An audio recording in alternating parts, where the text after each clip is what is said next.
Muriwe neza. Ndabashimiye cyane ko muri abantu beza, muri abantu b'Imana, muri abantu bakomeye cyane.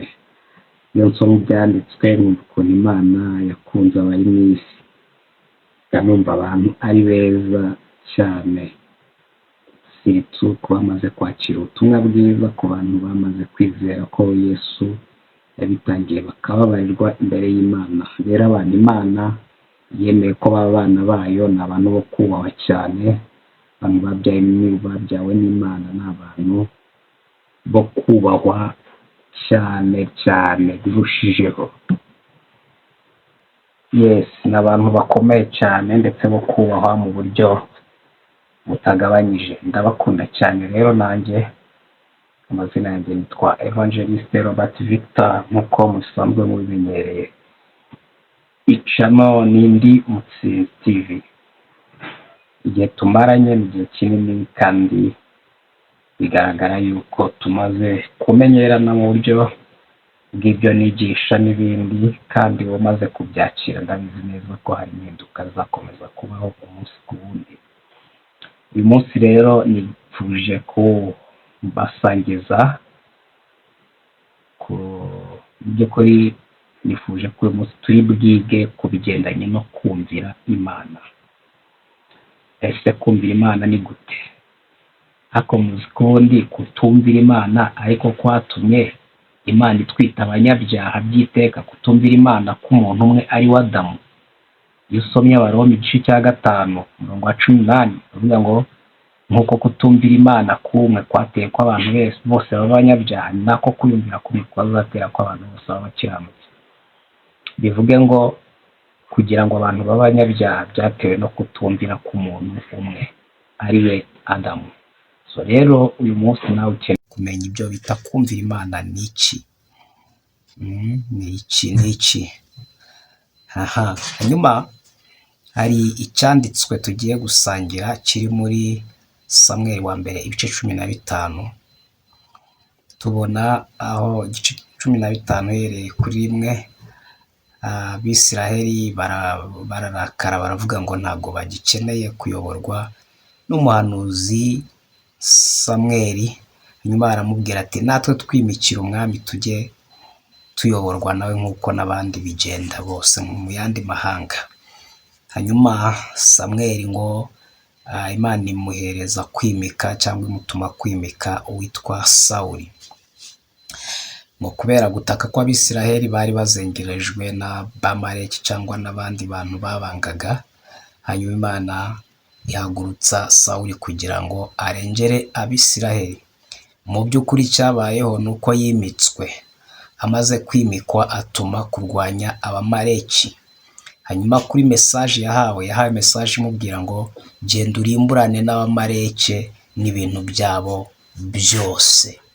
Urimbure inka, urimbure ibintu abana babo n'abagore babo, urimbure abana ibintu byose ngo birimbure, ntugire na kimwe usiga, ngo n'abana bonka n'iki byose, n'indogobe zabo, n'inka zabo, n'ingamiya zabo, ibintu byose ngo birimbure, ntugire na kimwe usiga.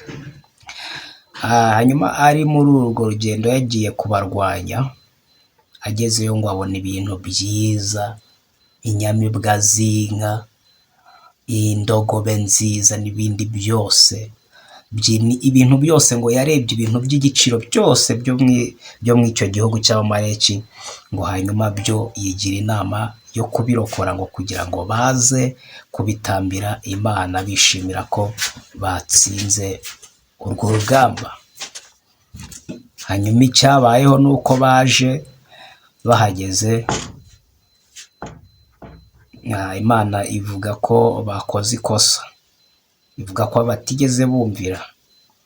Bagiye babwiwe yuko bagomba kurimbura buri kimwe, nta kintu bari busigazeyo, ariko barangije bareba ngo ibyiza cyane ngo byo kuza gutambira Uwiteka. Hanyuma umuhanuzi Samweli arangije, Imana aramubwira ati genda uhure na Sawuli. Bagihura aramubwira ati, Sawuli aramubwira ngo Uwiteka duhire, urugendo twarusoje neza, twatsinze urugamba n'ibindi. Samweli aramubwira ati buretse ati uko gutamatama kw'amatungo ndi kumva kwavuye ati abantu twari turi kumwe barebye neza babona hari ibintu batari bakwiye kwica, ahubwo ibyo bintu bakwiye kubirokora kugira ngo baze babitambire Uwiteka Imana yawe, si byose? Urumva se tutatekereje neza? Samweli niko guhita arakara. Yari yakije n'umwami wawe witwa ngo ni Agaji, ariko ikintu gitangaje, nubwo yari yazanye ibyo bintu ngo abitambire Uwiteka yarababaye cyane. Samweli aramubwira ngo ariko ntugira ngo Uwiteka yishimira ibitambo byokeje n'amapfizi n'ibiki kurusha uko yishimira kukumvira? Aramubwira ngo erega kumvira kuruta gutamba ibitambo, kuruta ibintu byose. Niko kumurakarira, birangira n'ubundi bigaragaye ko ubwami bamuhaye ngo Uwiteka ahita yicuza icyatumye yimika Sawuli. Bivuge ngo Uwiteka ashobora nawe kwicuza icyatumye akora ibintu bitewe nawe. Rero hari ukuntu nyine tujya twibwira, ukumva urashaka gukorera Uwiteka ibintu ngo bimunezeze. Mu by'ukuri iyo urebye Sawuli ahagarariye abantu biringira amategeko cyangwa abantu biringirira mu mirimo myiza. Ntabwo bashobora kwakira yuko Imana yabagiriye ubuntu ngo babyumvire. Kumvira ni ukwemera icyo Imana yavuze, wowe ibyo wibwira bikaba ari ibinyoma, nta kintu bimaze. Agakiza twebwe rero twahawe ni agakiza ka Yesu Kristo kadafite aho gahurira n'ibikorwa. We yaje azi ngo Imana iri bumwemere, tubwo nzanye ibitambo byo kuyitambira iri bunyemere, ariko ntiyibuka ko Imana yamubwiye ati wowe urimbure buri kimwe cyose, kubera ko byose bwo ni ibizira mu maso yanjye, simbishaka. Mu yandi magambo, Sawuli yanze gufatanya n'Imana ku mugambi yashakaga. Ni kimwe n'uyu munsi ukuntu abantu banga gufatanya n'Imana ku mugambi wayo, ku gushaka kwayo. Uko gushaka kw'Imana niko kwatumye twezwa. Usome mu Baheburayo igice cya 10:10. Ugushaka kw'Imana niko kwatumye twezwa, tubeshejwe n'uko umubiri wa Yesu watambwe rimwe gusa ngo bihagije iteka. Hanyuma uyu munsi abantu banze kwakira ko bejejwe, babaye Sawuli, banze kumvira. Baravuga ngo oya, hari ibyiza dushobora gukora Imana ikatwemera tukitwa abera imbere yayo. Ibyo yo kuvuga rero ngo Imana yaratwejeje, nyine ubwo uri nka Sawuli neza, kuko Sawuli yaravuze ngo ntago mbyemera, ngomba kujyana ibyo kuyitambira, mfite byinshi mu ntoki nayishyira ikanyishimira kurusha uko nakumvira icyo yari yambwiye. Imana rero yambwiye ngo byose mbirimbure, ariko si ubu nubwo bwose ivuze ngo mbirimbure, ndamutse mbijyanye ari byiza kubitambira, ntabwo yabyemera. Nawe buri munsi uba wibwira ngo ariko se nubwo Imana ivuga ko yaduhaye Yesu Kristo, ariko se nkoze n'imirimo myiza, ntabwo yabyemera. Mu yandi magambo umeze nka Sawuli. Rero Imana ikikubwira ngo nishimira kunyumvira kurusha uko wantambira ibitambo cyangwa kurusha uko wagira icyo unkorera. Abantu benshi rero baravuga ngo dukorera Imana, tugira ibi n'ibi. Gukorera Imana ntabwo ari ugukora ibyo ushaka, ahubwo ni ugukora yo icyo yakubwiye gukora. Hanyuma yatubwiye ko tugomba kwizera amaraso ya Yesu, yatubwiye ko tugomba kwizerera mu gitambo cya Kristo.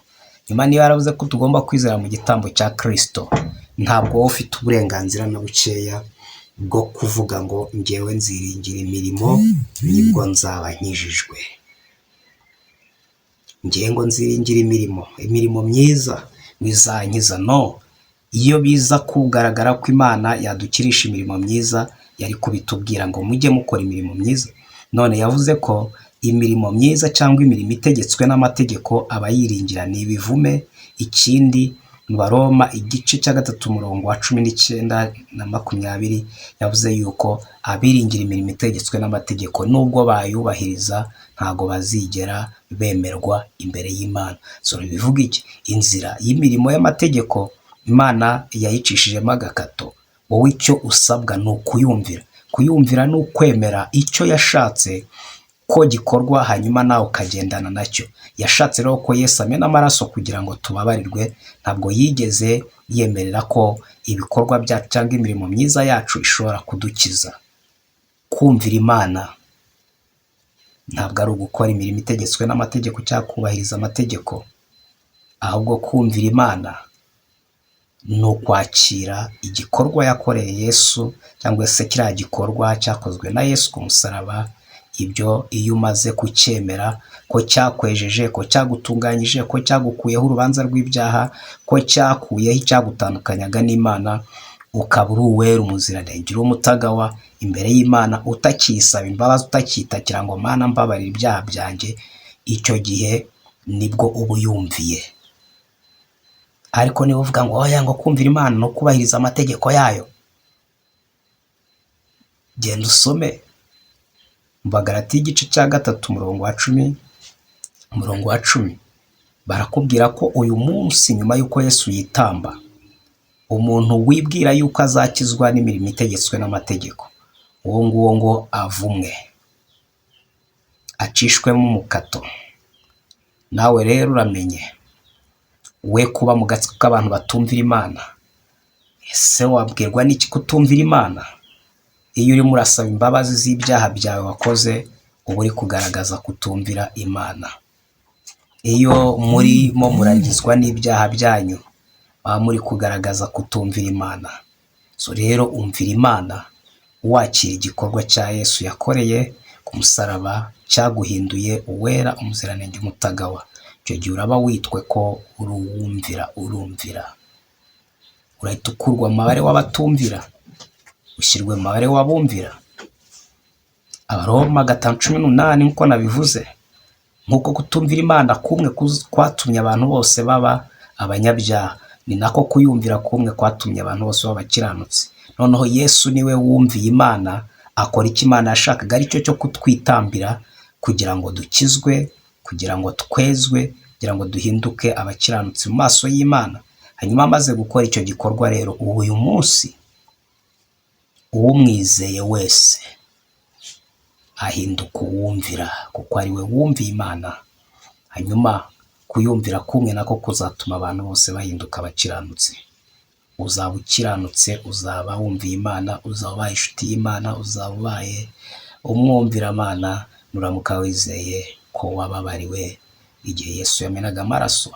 Ariko nukomeza kwisabira imbabazi wicira inzira ngo uzakizwa n'imirimo itegetswe n'amategeko, icyo gihe uzaba usuzuguye. Nubwo Imana kubeho, yari Evangeliste Robert Victor. Kanda subscribe, kanda like, kanda share ndetse na comment. Turi kumwe cyane, dufite byinshi byo kwiga. Ntukabure kuri iyi channel. Buri munsi fungura inzogera yawe, uzajya ubona notification. Buri munsi niyemeje ko nzajya nshyiraho inyigisho 2 za buri munsi. Ndamushimiye cyane kureba iyi video. Bye bye.